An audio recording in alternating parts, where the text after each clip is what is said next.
बिस्मिल्लाहिर्रहमानिर्रहीम। अस्सलाम वालेकुम नाजरीन, आज की वीडियो एक दिल दहला देने वाले वाक़े के बारे में है। ये वाक़या एक मुर्दे के बारे में है जिसकी कब्र पर कुत्ते भौंकते थे।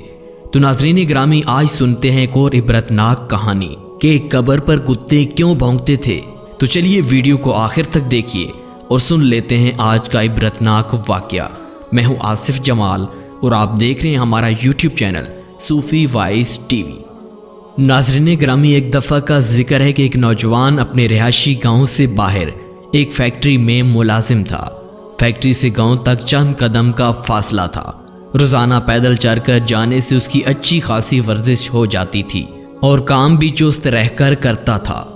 गांव की ठंडी ताज़ा हवाएं, हरियाली उसको बहुत मुतासिर करती थी। गांव से निकलते हुए एक कब्रिस्तानी रास्ता भी रास्ते में पड़ता था। वो शख्स रोज़ कब्र से गुजरते हुए उनको सलाम करता और उनके लिए दुआएं भी करता था। उसको उस जगह से गुजरते हुए 10 बरस हो गए थे। गांव में भी खुशी से सारा निज़ाम चल रहा था, मगर पिछले 3 दिन से उसके साथ कुछ अजीबो गरीब वाक़या हो रहा था। जब जब वो कब्रिस्तान से गुजरता, कुत्तों के भौंकने की आवाज़ें आती। वो यही सोच रहा था कि मैं यहाँ 10 साल से क़याम पजीर हूँ, पहले कभी ऐसा सुनने को नहीं आया। वो ये सूरत हाल देखकर परेशान रहने लगा कि आखिर क्या हो रहा है। अचानक से कुत्ते कहां से आ गए और इतने जोर से क्यों उनकी आवाजें आ रही हैं। हालांकि कब्रिस्तान तो इस जमीन पर खामोश तरीन जगह करार दी गई है। नाजरीन, 10 दिन गुजर गए, वो मजीद परेशान हो रहा है। एक रोज उसने कब्रिस्तान में जाने की ठान ली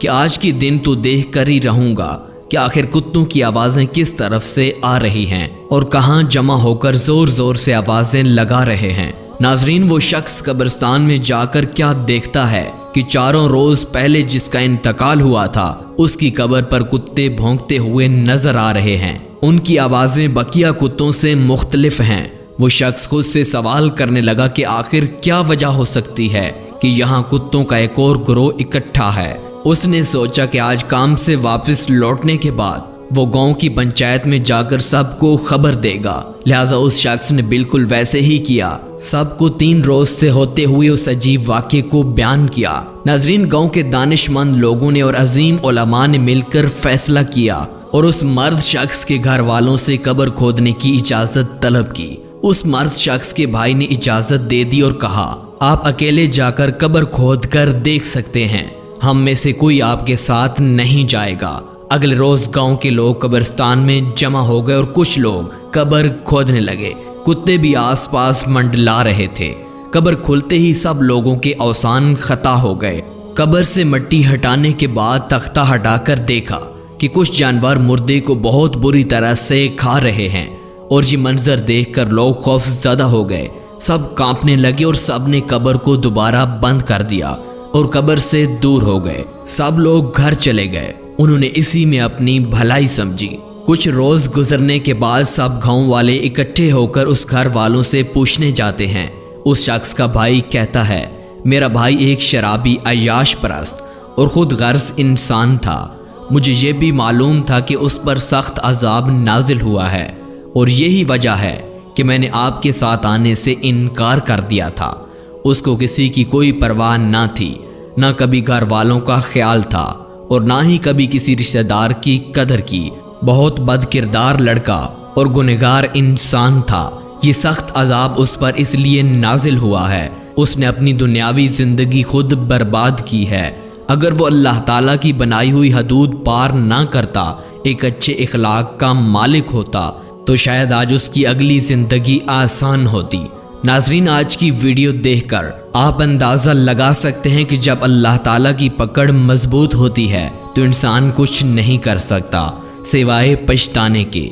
दीन इस्लाम में शराब हराम करार दी गई है। दीन इस्लाम हमें बेशर्मी, बेहयाई और बादगोई जैसी आदात से बचने का हुक्म और अमर करता है। हज़रत इब्ने उमर रज़ी अल्लाह ताला अन्हु बयान करते हैं कि रसूल अल्लाह सल्लल्लाहु अलैहि वसल्लम ने फरमाया, हर निशा आवर चीज़ शराब है और हर निशा आवर शय हराम है। और जिस शख्स ने दुनिया में शराब पी और वह शराब का आदी तौबा किए बगैर मर गया तो वो आखिरत में शराब नहीं पिएगा, यानी शराबी जन्नत की शराब से महरूम रहेगा। नाज़रीन गिरामी, اخلاقیات ہی انسان کو جانوروں سے الگ کرتی ہیں۔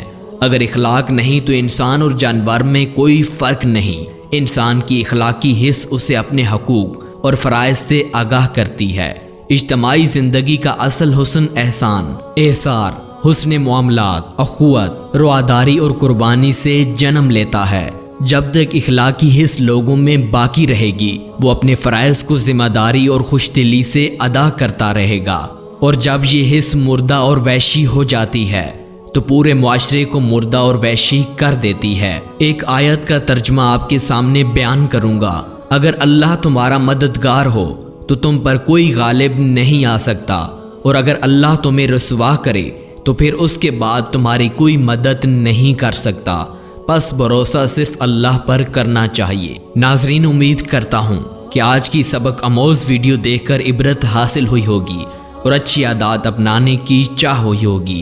دعا ہے کہ اللہ تعالیٰ آپ کا یہ مقام قائم و دائم رکھے اور ان فحشہ چیزوں کو آپ سے دور رکھے اور اچھے کام کرنے کا اجر دے۔ دعاؤں میں یاد رکھیے گا۔ ملتے ہیں ایک اور ایمان افروز واقعے کے ساتھ، تب تک اللہ نگہبان۔